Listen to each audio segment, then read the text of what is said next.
Good afternoon, everybody. Uneducated Economist here. So I'm getting a lot of requests to do a lumber update video to talk about the lumber industry and what I am currently viewing from an insider point of view. And so when I think about the lumber industry over the last few months or years even, it's been pretty slow. Not a lot of changes have happened within this lumber industry to even report on.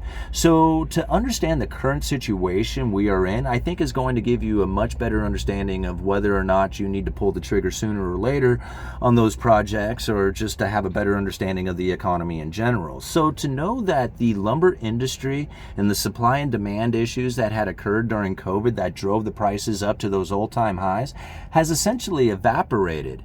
The problems that we were facing then was an incredibly low supply with a huge demand. So now when we think about what was taking place prior to COVID, we had mill curtailments in an extreme fashion happening from essentially the end of 2018 all the way throughout 2019 and then into COVID. So if you had been following the Uneducated Economist, we were talking about it, showing pretty much weekly how there was mill curtailments and shutdowns taking place up in the British Columbia area and including here throughout the United States. And this depleted a lot of the inventory that was in existence at the time. COVID hit, even more mill curtailments, even more inventory depletion, and then stimulus checks came out and prices shot through the roof.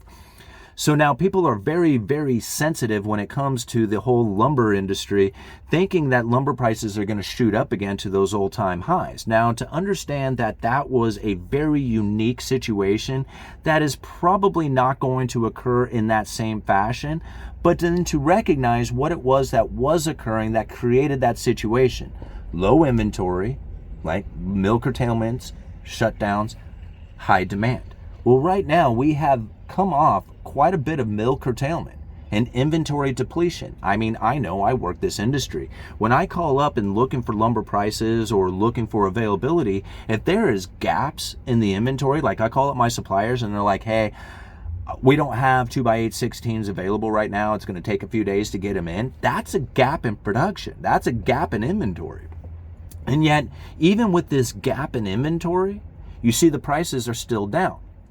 So yes, $650 per thousand on a lumber price futures is high on a historical basis, but when you consider it that it was at $1,700 per thousand at one time, $650 per thousand is pretty low. And it's the same prices that we were experiencing back in 2018. I mean, they were the highs of 2018, but all the inflation, all the consideration of the issues that we have now faced, lumber at $650 per thousand or even $700 per thousand is really pretty low. So right now we have a tight inventory and low prices.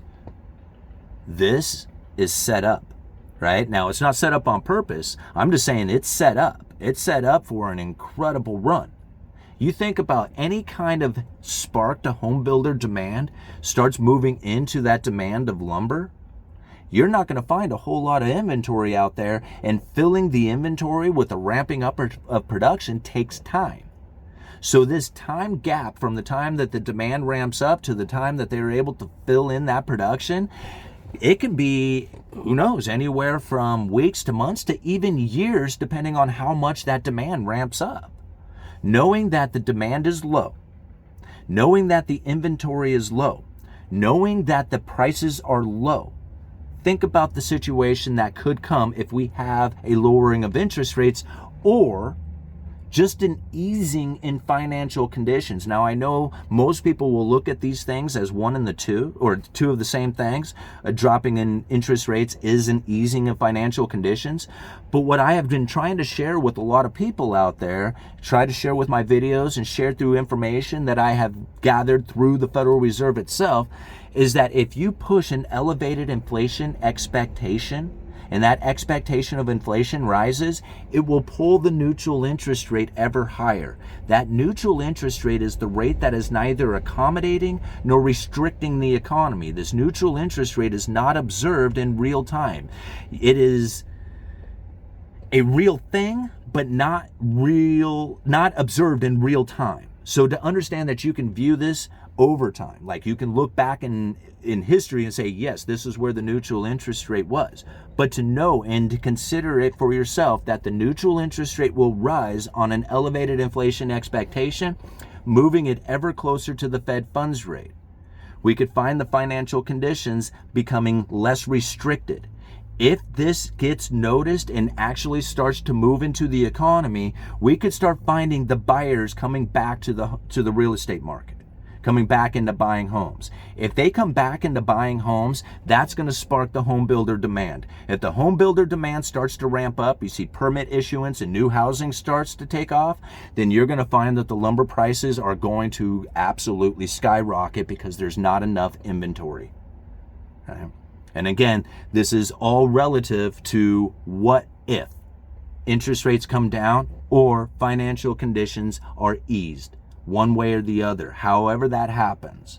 If this gets noticed by the economy and the buyers start to move in, builders are going to start ramping up production. You can see the way that this is going to step down. If you are looking for where lumber prices are going to go, I would focus in on the financial conditions and not necessarily the dropping of interest rates, but the restriction on the economy due to the neutral interest rate rising.